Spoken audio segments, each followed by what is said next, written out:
বিশ্বের দুই শক্তিশালী দেশ তুরস্ক এবং ইসরায়েল। তাদের সামরিক শক্তি কি সমান? যদি কখনো এই দুই দেশের মধ্যে যুদ্ধ বাধে তাহলে কে হবে বিজয়ী? রহস্যের দুনিয়ার আজকের ভিডিওতে আমরা বিশ্লেষণ করব তুরস্ক এবং ইসরায়েলের সামরিক শক্তি এবং জানব কোন দেশ এগিয়ে থাকবে। ইসরায়েল দেশটি আয়তনে ছোট হলেও তাদের সামরিক শক্তি বিশাল। ইসরায়েলকে বলা হয় মধ্যপ্রাচ্যের সুপার পাওয়ার।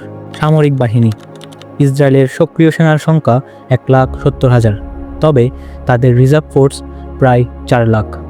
ইসরায়েলের কাছে 600টিরও বেশি যুদ্ধবিমান রয়েছে, তার মধ্যে F-35 ফাইটার জেট উল্লেখযোগ্য। এটি বিশ্বের অন্যতম উন্নত যুদ্ধবিমান। নৌবাহিনী ইসরায়েলের নৌবাহিনী তুলনামূলক ছোট হলেও আধুনিক। তাদের কাছে 6টি অত্যাধুনিক সাবমেরিন রয়েছে, যা পরমাণু